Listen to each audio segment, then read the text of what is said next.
This week, our lesson is about effective classroom management for new teachers. The Southwest Center for Educational Excellence in Webb City, Missouri, each year they do a survey of new classroom teachers and ask them about the things that they are struggling with or need some more support with in their first year of teaching. And every single year, one of the top things that new classroom teachers put down is that they want more help and guidance on how to handle classroom management to manageably affect their students and balance their work and life and home time. So, classroom management, we all know it refers to the strategies and techniques that teachers use to maintain a productive and orderly learning environment. It is crucial for teachers to have classroom management to establish a positive classroom culture and also to maximize instructional time. The goal for classroom management is to create an inclusive environment that supports all learners, including gifted students, English language learners, and special education students. The first thing that I can recommend for you is to make sure that you establish clear expectations from the beginning of the school year. You want the rules and the procedures to be consistent. If you come across a time and you see that something is not working, it doesn't matter if it's the first day of school or if it's the last day of school. Stop, breathe first, and then take time to reassess what is going on and to correct that procedure. And then make sure that you practice it and practice it and practice it.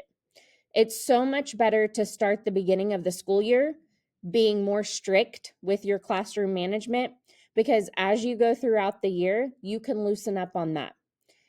Most teachers that have been teaching for a while will say they almost feel like they're being mean for the first at least 2 months of school. And it's not that they're being mean, they're holding their students to high expectations and teaching them the correct way to do things. One of the things that I prided myself on was that when I did finally have to have a substitute within the school year, my substitutes always left me a note saying, these students know exactly where things go. They walk behind me and put things up in their correct places. They know the structure of the day. They know what order we should be doing things. And that shows that you have good classroom management. If when you are gone, the students are still doing the things that you've put in place for them to be successful. One of the ways that you can help establish clear expectations is by setting classroom norms. I don't have time to do a full lesson on classroom norms in this video, but it's allowing students to help make the rules for your classroom. Instead of having the typical raise your hand for permission to speak, raise your hand for permission to leave your seat, those types of things, ask the students what do they think the rules should be for the classroom. And then they can work together in groups and come up with several. And then you as a teacher can help them narrow down which rules should be in effect. And instead of calling them rules, call them norms. Students should be expected to know to raise their hand because that's something that they've been taught from kindergarten. So unless you're teaching an early grade, students should already know that. But helping them create norms gives them a sense of ownership in your classroom and allows them to feel like they are in more control whenever they are working on things in your class. It's important that you make sure that you display the expectations, the rules, the norms visually in the classroom somewhere, and that you refer back to them when one of them is being broken. Regularly review and reinforce those expectations. I don't care if it's halfway through the school year. If your students are acting like fools walking down the hallway, you stop, you go back, and you practice that again. If you don't have time at that moment, then you practice it during recess or on another day, but don't let them get by with breaking the rules and not having a reinforcement for how that needs to be. And then finally, adapt expectations for diverse learners as needed. Sometimes the rules that you have for your classroom may not fit for a special education student. And I think it's important to remember that fair is not always equal. You have to provide students on an individual basis with the things that they need to be successful in your classroom. It's important to build positive relationships. Get to know each of your students individually. I like to take some time at the beginning of my school year and invite different groups of students to come and have lunch with me and just talk to them and get to know them. Another way that I've gotten to know my students is by doing home visits before the school year. I wouldn't recommend starting that as a first year teacher and to get permission from your building principal on being able to do that. But every summer, I take the time and I go to the homes of every one of my students and I meet their families and I meet the students before the school year even starts. So that way, I already have that opportunity to build not only a positive relationship with the students, but the parents as well. And so that way, when I do have to take the time to call because of a student not following directions, my first contact with the family is not a negative one. I've already had that positive interaction with them. Show genuine interest in their lives and experiences. Kids love it when you show up to their sporting events or band or choir or things like that. Use positive reinforcement and specific praise. Don't always use the phrase good job or great work or things like that. Tailor it to each student and use words and praise like the actual thing that they did. Create opportunities for student and teacher and peer-to-peer connections. Kids are going to be more happy and want to be at school if they feel like they have somebody that's in their corner when they're there. And then finally, implement culturally responsive teaching practices. Make sure that you have books in place. Make sure that you are sensitive to their culture. In Carthage, we have a lot of Jehovah's Witness students that don't celebrate birthdays. They don't say the Pledge of Allegiance. They don't celebrate any holidays, things like that. And you need to be aware of those things so that way you can be prepared in your classroom for when those things occur. Make sure you have effective communication. Use clear and concise language. You can use nonverbal cues and body language. This is especially important for English language learners. People say that I talk with my hands a lot. I didn't used to talk with my hands a lot or with my facial expressions and body language. I adapted to that because I have so many English language learners in my classrooms. And whenever they are trying to learn English, they may not understand the word, but they might be able to understand your facial expression or what you're pointing at, your body language, things like that. Practice active listening. I know you cannot always stop what you are doing and listen to the stories that kids want to tell you, but you can say to them, I'm so sorry, I don't have time right now to listen to this, but I do want to hear this. And then give them a time that you can actively listen and give them that attention that they are seeking from you, because there's a reason they're seeking you out to tell you things. Provide multiple modes of communication. It's important that whenever you're teaching, that you're not just lecturing and then expecting students to answer and know things. Not all students learn best with a lecture. Make sure you have visuals. Make sure that you get them up and get them moving. Students love to be able to put motions to the things that they're learning. Even in a high school age, they will act like they're too cool for it, but they do learn better and they, in the long run, enjoy it and remember it better. And then there's a lot of translation tools available for bilingual and newcomer students. YouTube, Google Translate, Word documents can be translated, things like that. Make sure you're using those so that way all students in your class can feel like they're a part of your room. Make sure you organize your physical environment so that way it's conducive to learning. If you have a student that's in a wheelchair, they need to be able to access every single place in your classroom. There's times where you will need your desks apart and there's times where you may need your desks together, but be aware that you can be flexible within the room and how your room is set up. Sometimes there's times during the school year where my students are a little bit more talkative and I spread the desks apart. But then if I know we're going to be using that week and working on a lot of group projects, I will put them together in groups so that way they can have that group environment to work on things.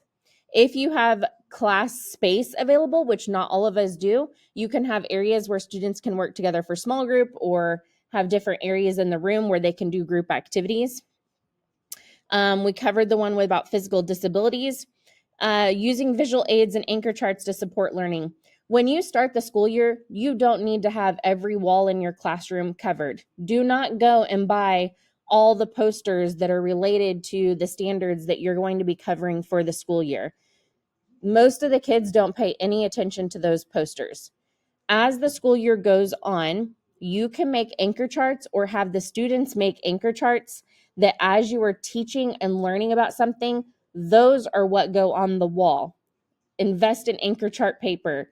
That is going to be better for you than any type of poster you're going to buy from a teacher resource website or store. Incorporate flexible seating options when possible. I've done flexible seating. I haven't done flexible seating. I have a very love-hate relationship with flexible seating. It works great for some students. It doesn't work for other students, but I will tell you it's very expensive to keep up with flexible seating. So unless you are willing to spend the money and time and replacing those things, and if you're not going to be hurt when students break them, tear them up, things like that, then I wouldn't recommend it unless you're going to be okay with that and you're fine with replacing those things.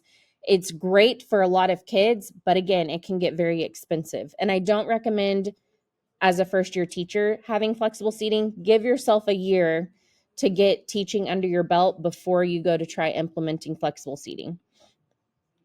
Time management and pacing. Have a set routine. If you do bell work every day, do bell work every day. Follow the structure. Like if you were a self-contained teacher, do the same subjects every single day. Have a routine. If you need to change the routine at some time during the year because it's getting boring, that's fine. But then teach that new routine.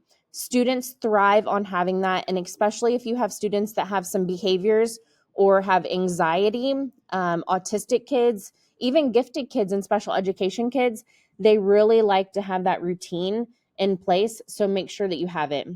If you have a student that struggles with transitioning from different things, you can give them a reminder a couple minutes before. You can give them a timer.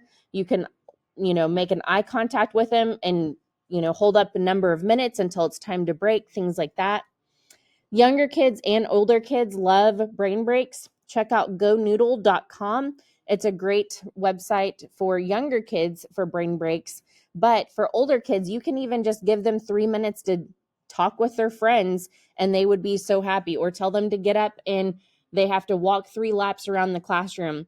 If they're not moving and they're getting sleepy and tired, they're not going to be learning in your classroom. So make sure that you can read the room and understand what's going on with your students and what their needs are at that time. Many times your English language learner students or your students with disabilities are going to need extra time to complete assignments. Make sure you have a way to build that time in. So that might be having extension activities for students, so that way those students can have that extra time. And then finally, again, offer enrichment activities for gifted students who finish early. You don't have to spend a ton of time on this. You can use AI to generate some type of enrichment activity, but also choice boards are fantastic for those gifted students. And you can also offer to let them complete a passion project if they finish things early. But make sure, again, that you set those expectations up that they need to be staying on task and working on that passion project and not messing around and playing. So some engaging instructional strategies is using some of those Kagan strategies that we've spoke about in other weeks. Think, pair, share, jigsaw. There's tons of them. If you look up Kagan, Kagan, learning strategies, you will find tons of them. But anytime that you can have students working in some type of group or pair, that's going to increase the level of engagement. And whenever it comes time for your principals to observe you, they're going to love to see that you do some type of strategy. So if you start from the beginning of school year, practicing doing those Kagan structures, then when a principal walks into your room and you can just quickly go to one, that's going to be a boost for you, and it's helping the students as well. Technology is at everyone's fingertips now, but it's important to remember that technology is a tool. It is not everything. I feel like there for a long time, teachers didn't want to use technology and they were apprehensive about it. And then now I feel like we're kind of on the other side. Teachers use so much technology. You have to find a good balance between using technology and not using technology. If students are using technology in a way that is just replacing something they can do with paper and pencil, that is not an engagement thing. But if they're using technology as a way to increase their learning in a way that they could not do without technology, that is what administrators want to see. So all students, no matter the grade level, love hands-on and project-based learning. They are going to learn better and they are going to retain the information. So it's hard to learn how to manage your classroom and it's not going to happen overnight, but Do those activities. Take the time to plan them and to implement them, and establish the procedures for them as you're doing them, because your students are going to be so much better off if you can figure out how to do those and do those well. Anytime you can provide choice in your assignments and assessments, students are going to be more engaged in them. And again, those cooperative learning strategies to promote peer support. One great thing about Think, Pair, Share, if you have English language learners, having them turn and talk to a partner about their ideas before you have them raise their hand and say it to the class is very beneficial, because if they can practice saying it to a neighbor before they say it in front of everyone, it boosts their confidence if they are still learning English. So differentiation, this entire class is about making sure that we are differentiating everything for our students. So that is when we are tailoring our instruction to meet individual needs, not just instruction, but also our classroom management. We do that by differentiating our content of what students learn, the process of how students learn it, the product and the way that they demonstrate their learning, and also our environment, which is where and with whom they learn. So for gifted students, we can provide opportunities for advanced content exploration.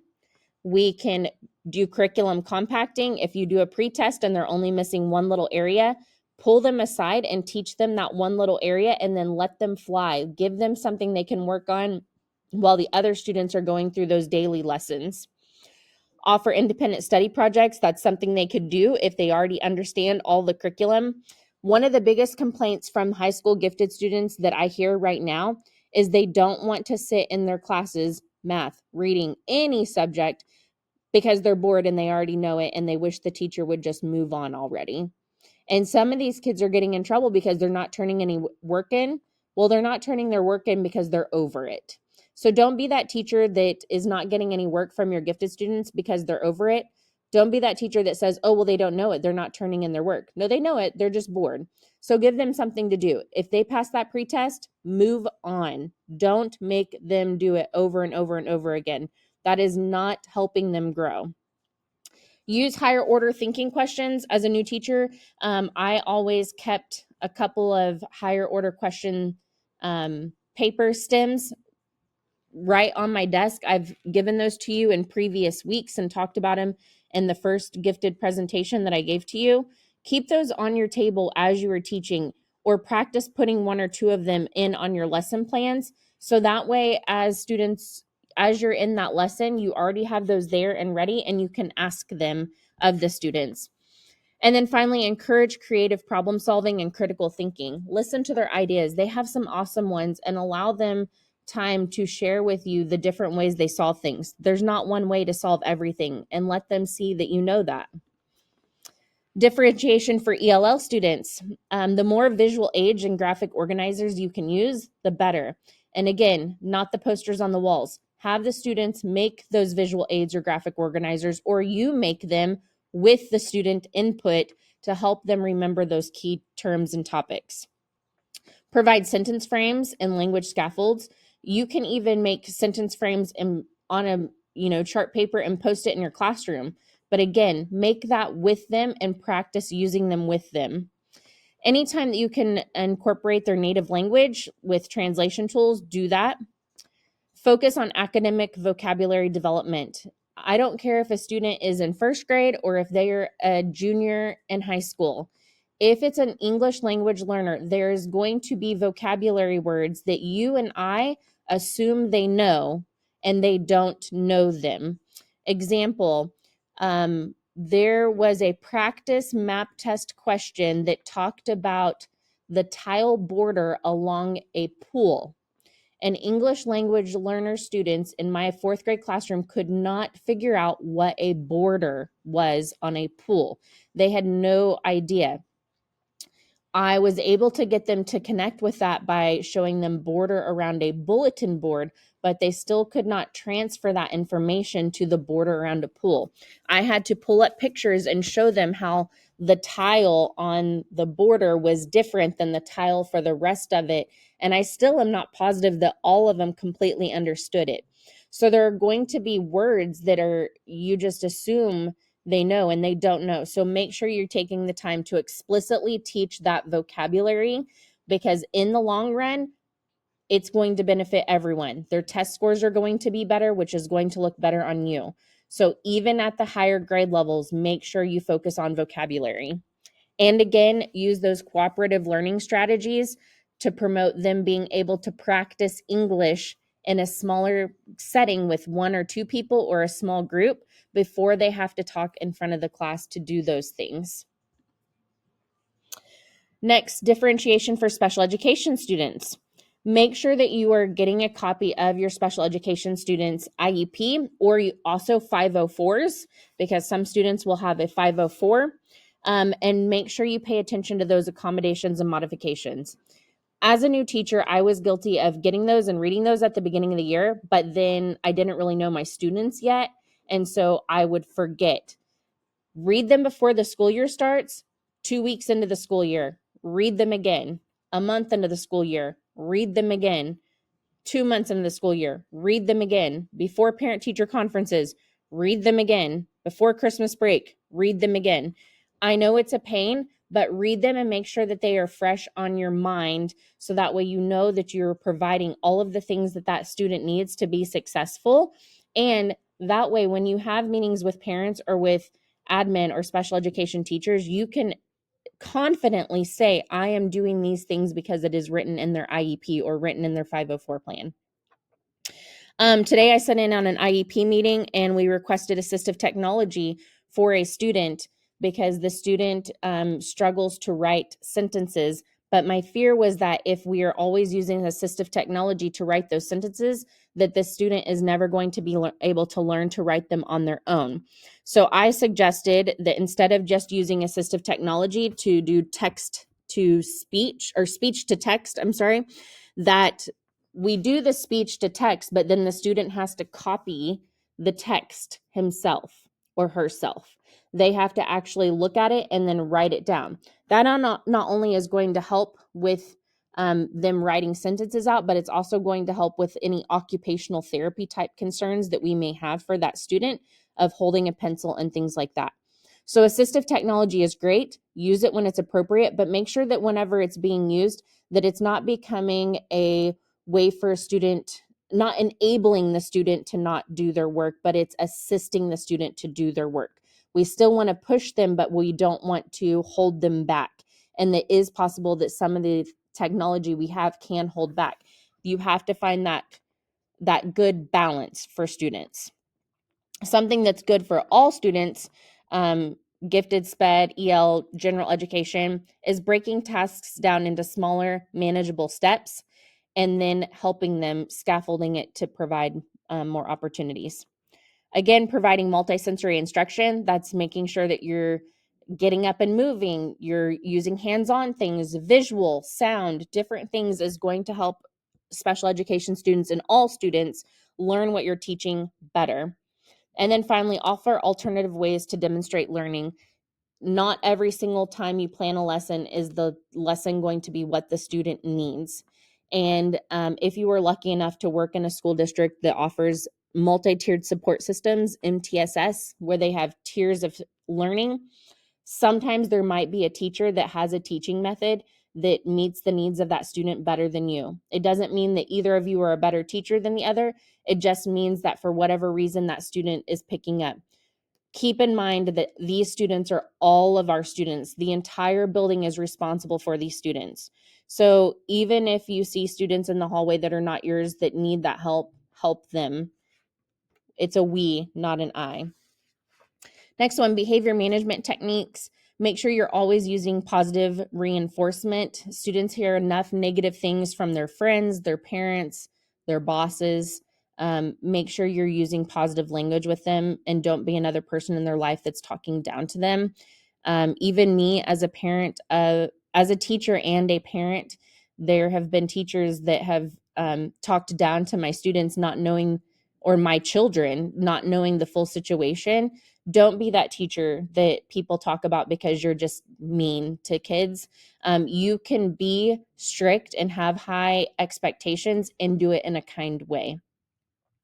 Younger kids especially, but I can see this working for older kids too, having some type of classroom economy or token system or some type of reward, like a movie day. If they have, 20 class periods that nobody back talks, or everyone turns in their homework or things like that, to encourage them to do the things that they're supposed to be doing.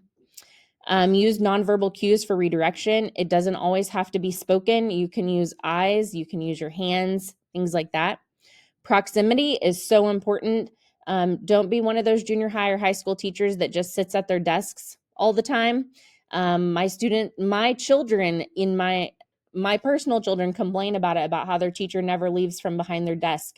If you want students to behave and you want them to do their work and you want them to grow, you're going to have to get up and go move around your classroom.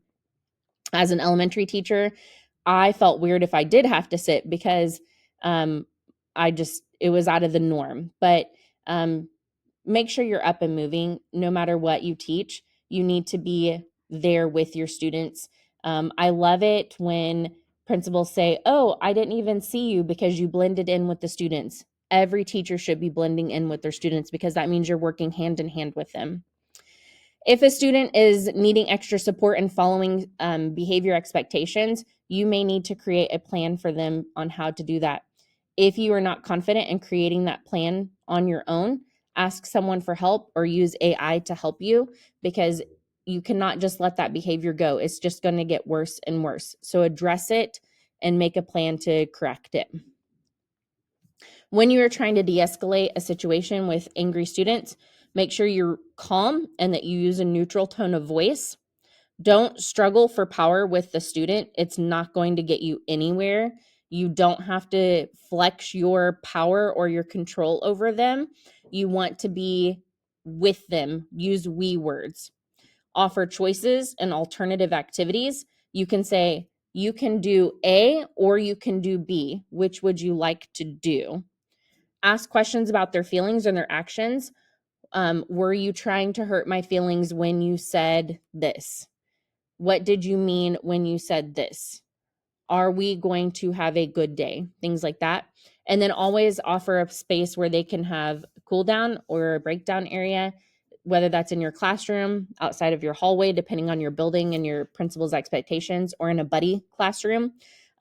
Sometimes you and that student may need to take a break from each other, and that's okay. Everyone has those times at some point in time. It doesn't mean you are less of a teacher. It means that we all have our breaking point.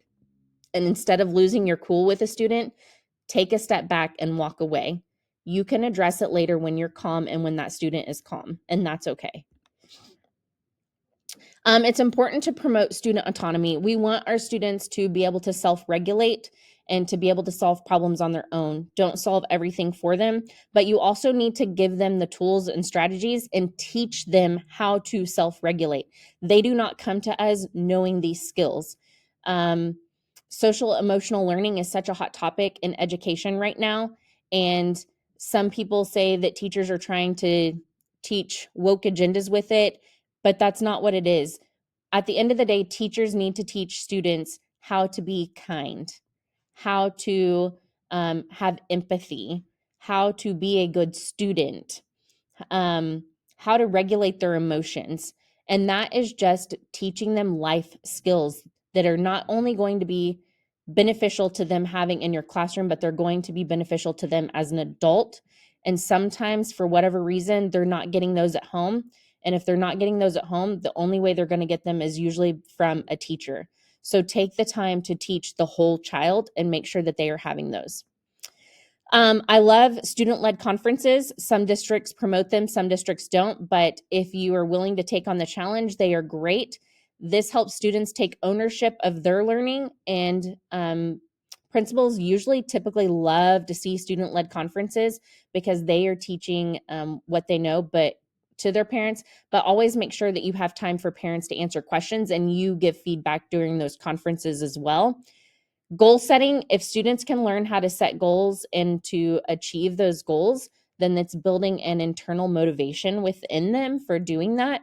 And that's another skill that's going to take them far in life. Peer tutoring and mentoring programs are great. but they need to be done not during class time. Gifted students should not be the ones that are always being used to help the other kids in class, or even just your smart students in class. That is not fair to them. It is almost like a punishment. You will have some gifted students that love helping their peers, but others of them hate it and they just do it because you ask them to do it, and that's just the kind of kid they are. But don't use them to constantly help the other students in your class. That is a terrible practice to get into the habit of. If you have students that are needing help, you can ask for volunteers to stay after school, or you can set up a mentoring program during recess or during lunch.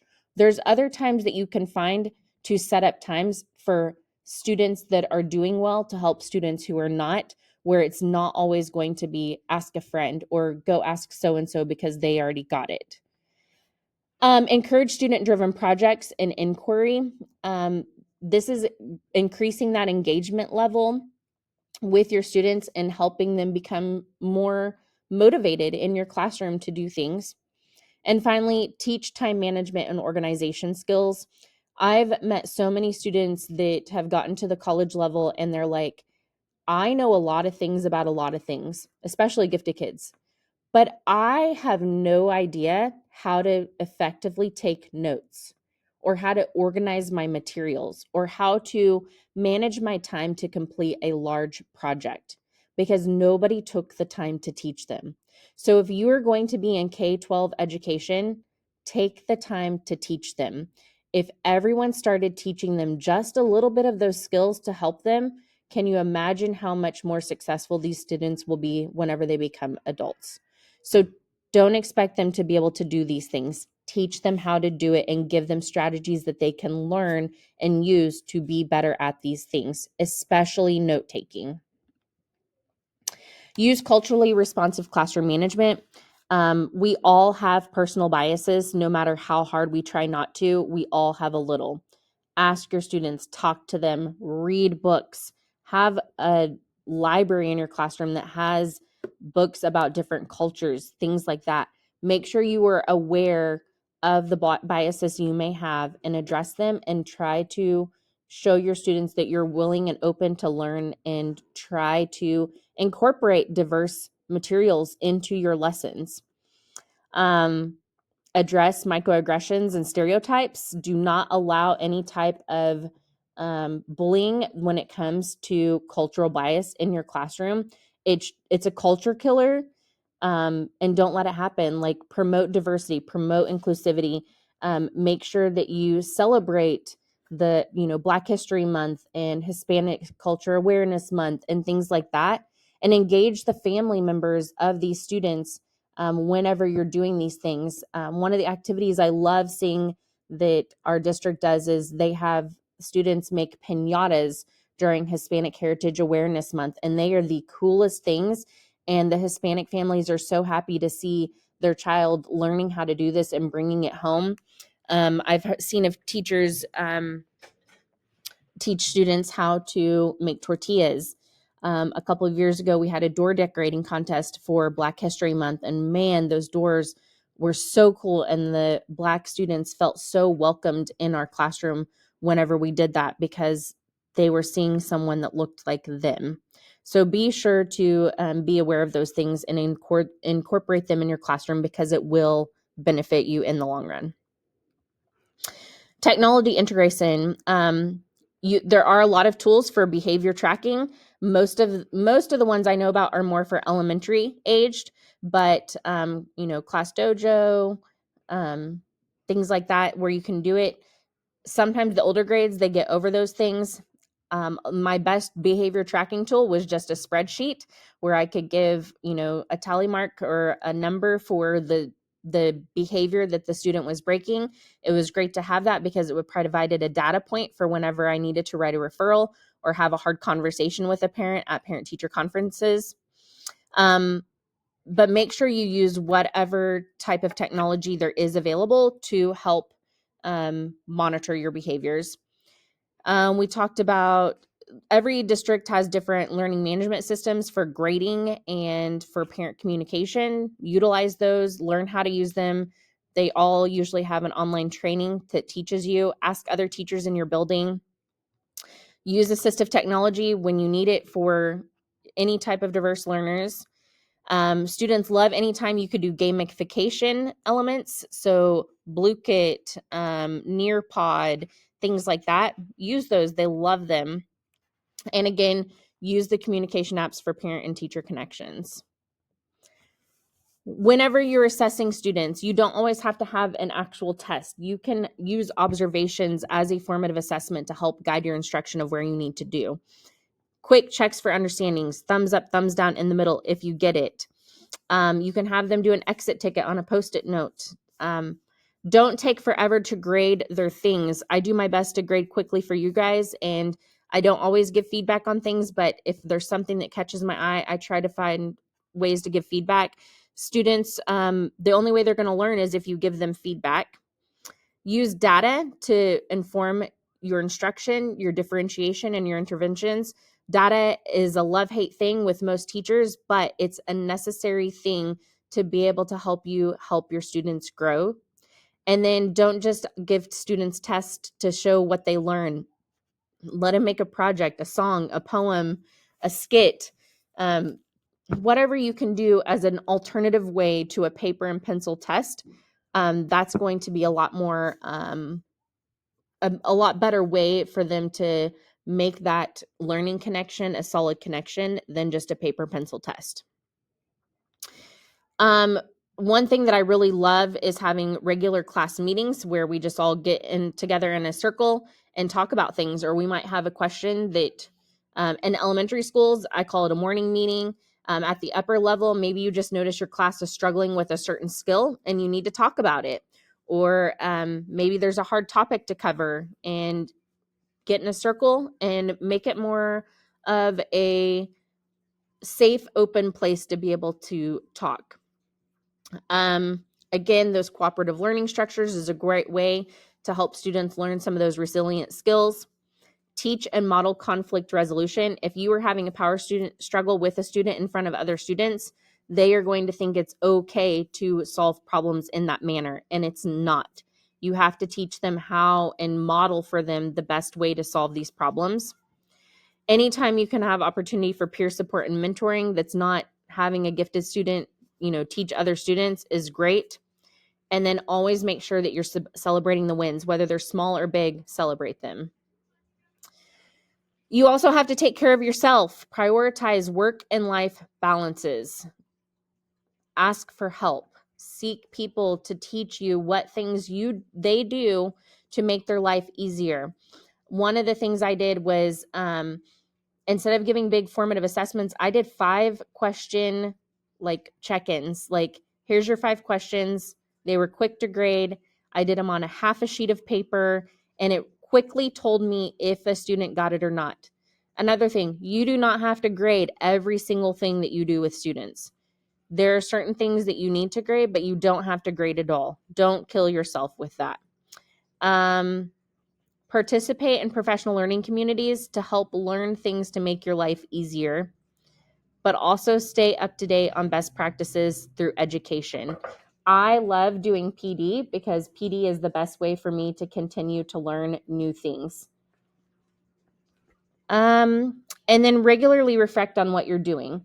If you regularly reflect on the things that you're doing, then you're going to continuously improve yourself to be a better person and a better teacher for students.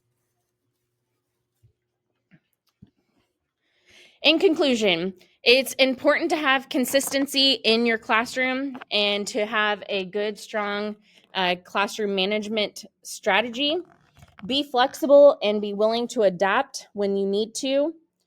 Always reinforce those skills that students have to be successful.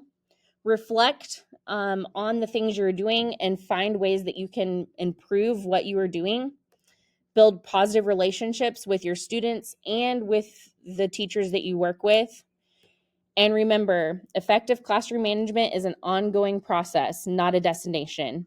Every single year, you will have a different group of students who are going to have different needs.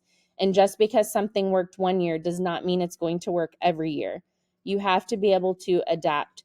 and ask for ideas and ask for help when you need it, but also find balance in your life and make sure that you don't spend all of your time on school. It will be there tomorrow. That's all for our classroom management session. And I hope that this will help you when you get into your own classroom.